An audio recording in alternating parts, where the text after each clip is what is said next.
Jusqu'en 2009, je n'aimais pas trop parler de mal passé parce que c'était encore trop douloureux pour moi et je ne connaissais pas l'histoire des autres rescapés et des victimes de mal passé.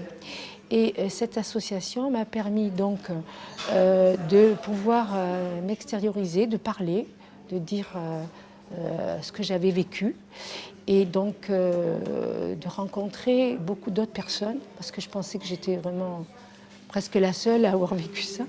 Rencontrer beaucoup d'autres personnes qui ont enfin, la plupart avaient le même ressenti que moi.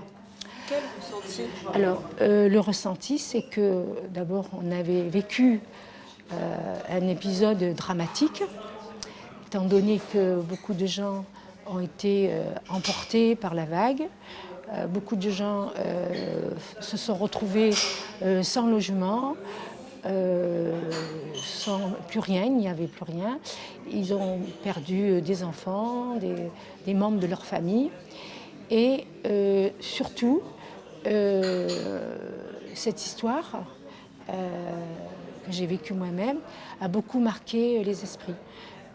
J'ai rencontré depuis beaucoup de personnes et ils m'ont tous dit que la catastrophe de Malpasset les a profondément marqués mentalement et que leur vie a été complètement bouleversée psychologiquement par cet événement. Et donc, vous pensez que votre vie Oui. Alors donc moi dans la catastrophe j'ai perdu mes parents, mon oncle, ma tante et mes deux cousines, qui étaient donc des immigrés italiens qui venaient juste de s'installer à Fréjus, et qui participaient à la construction de l'autoroute. Donc j'habitais dans la vallée du Réran. Et lorsque la vague est arrivée, moi je me trouvais auprès de ma tante et de ma maman. Et donc la seule survivante au rez-de-chaussée, c'est moi. Tous les autres sont décédés. Alors ce qui est grave, enfin ce que j'en discutais avec mon ami, c'est que pour moi les problèmes matériels, les dégâts matériels, ça se répare. C'est grave, mais c'est pas si important que ça si on retrouve une famille, un soutien, une aide. Si on retrouve un foyer qui vous aime, qui vous entoure. Et ça n'a pas été le cas pour moi et mes frères, parce que j'ai deux frères aussi qui sont rescapés. Nous avons été placés dans des internats. Et comme le disait mon ami aussi, à cette époque, les cellules psychologiques n'existaient pas. Mais je peux le comprendre. Mais ce que je n'ai pas trop accepté, c'est que, en fait, les services sociaux qui sont occupés, qui au départ étaient censés donc s'occuper de nous, nous ont complètement abandonnés. Et je pense que on n'est pas les seuls. Parce qu'en tant que petite fille, qu'est-ce qui s'est passé pour Alors, vous après? En tant que petite fille, j'ai été placée du jour au lendemain à l'internat et je n'ai plus revu ni le juge ni les services sociaux. Alors, on nous payait l'internat, ça c'est vrai, mais après, tout ce qui était contact humain, on ne l'a pas eu du tout. Voilà. Donc, de l'âge de 12 ans à 18 ans, on a été complètement abandonnés. On vous a laissé seule vous reconstruire, Seule me reconstruire, ça a été très difficile parce que, je peux l'avouer, j'ai fait quand même des séances de psychothérapie pour retrouver un équilibre. Mais pour moi, comme je disais, l'aspect matériel, c'est secondaire par rapport à l'aspect humain. Parce que, comme je vous l'ai dit, j'ai rencontré beaucoup de personnes et j'ai recueilli encore cet été une vingtaine de témoignages. Et tous les témoignages se terminent par « je n'oublierai jamais cette soirée d'horreur et toute ma vie, ces images m'ont hantée ». Voilà, en gros, ceux qui ont raconté leur histoire, mais en gros, la conclusion était « je n'ai jamais oublié cette soirée horrible et toute ma vie, j'ai été hantée par des images et par ce que j'ai vécu ». C'est votre cas aussi, vous êtes hantée Et toujours? c'est mon cas aussi, oui. Et c'est pour la raison pour laquelle j'ai voulu adhérer à cette association, pour que les gens sachent ce qui s'est vraiment passé. Même s'ils n'ont pas vécu, ils n'ont pas les mêmes ressentis que nous. Nous avons voulu que les autres sachent. Et surtout que les jeunes enfants qui sont très sensibles à ce que à notre histoire, que les enfants comprennent ce qui s'est passé et qu'ils transmettent à leur tour le drame de Malpassé. Et nous allons souvent, passons dans les écoles pour témoigner et pour répondre à leurs questions. Est-ce que vous, à l'époque, vous aviez 12 ans, c'est ça? Moi, j'avais 12 ans à Vous avez l'époque. compris ce qui s'est passé sur Non, l'instant? je n'ai pas du tout compris ce qui s'est passé, mais j'étais vraiment choquée, un peu perdue. En plus, je me suis retrouvée du jour au lendemain dans un internat sans connaître personne. Et j'ai mis comme si, pendant toute ma scolarité à l'internat, c'est comme si, comment dire, si dans ma tête il y avait eu un trou. Enfin, en fait, je ne voulais pas me rappeler. Je voulais oublier. C'est pas que je voulais. Je pense que c'était tellement douloureux que j'ai fait abstraction de tout ça. Un blocage? Un blocage. Et donc, je ne savais pas ce qui se passait à Fréjus.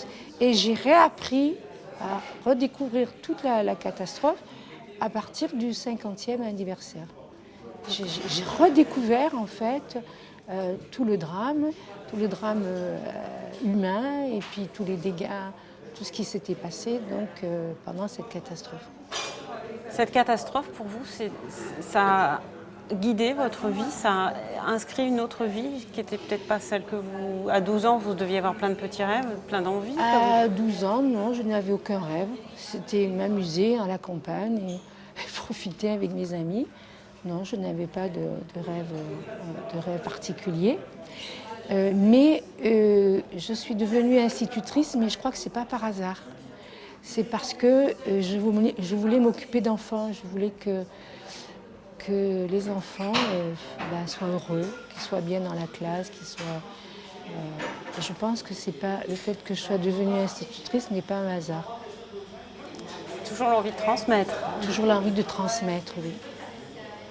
Aujourd'hui, quand vous y repensez, vous avez envie de vous remettre un peu dans l'époque où vous gardez toujours une distance, vous ne voulez pas trop vous abîmer encore en y repensant? Non, moi je parle volontiers de ce qui m'est arrivé maintenant. Mais on est plus orienté maintenant à l'association par tout ce qui est transmission et devoir de mémoire. Donc on est moins dans les témoignages et dans les reproches, enfin, qu'auparavant, quoi, voilà. Vous témoignez dans votre famille, au sein de vos proches, vous avez raconté? Au sein de ma famille, on ne se parle pas beaucoup, on ne parle pas beaucoup de ça. Donc on est très... mes deux frères, il y en a un qui se trouve en Suisse parce qu'il a fui Fréjus, parce qu'il ne pouvait plus supporter cette ambiance. Et puis j'ai un autre frère, mais on ne parle pratiquement en famille, on ne parle pratiquement jamais de la catastrophe. Trop dur? Comment? Trop violent, trop dur? Pudeur? Je ne sais pas. Je préfère en parler aux autres qu'à ma famille. Parce qu'on n'arrive pas peut-être à communiquer sur ce sujet. Je crois me souvenir que vous aviez été accompagnée par Faradiba aussi. Alors oui, après la catastrophe, j'ai été hospitalisée 3 semaines dans l'hôpital de Fréjus, là au centre. Et ensuite, c'est la princesse Ashraf, c'est la sœur du roi qui nous avait invités en Iran, comme d'autres orphelins ont été invités dans d'autres pays. Mais en fait, je pense que c'était un geste très, très humain de leur part. Mais nous, je pense que ça nous a fait plus de mal que de bien.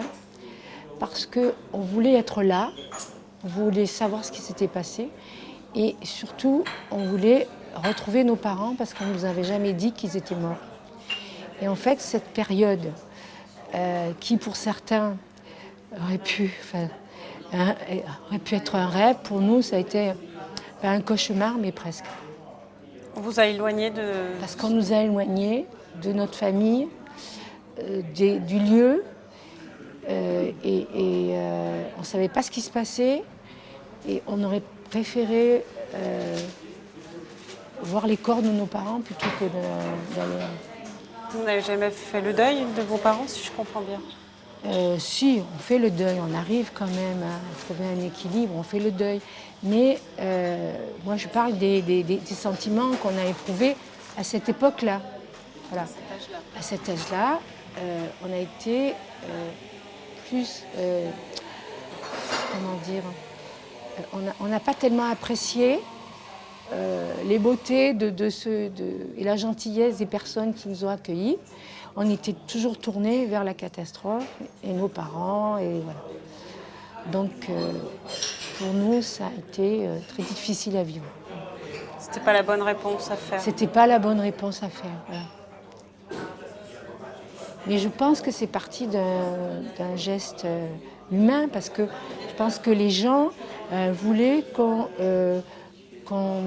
sorte un peu de ce milieu et de tout le désastre, quoi. Alors que nous, on voulait y rester. Et vous y êtes encore aujourd'hui à Fréjus? Et je suis toujours à Fréjus, voilà. C'est pas dur, finalement, d'y être resté?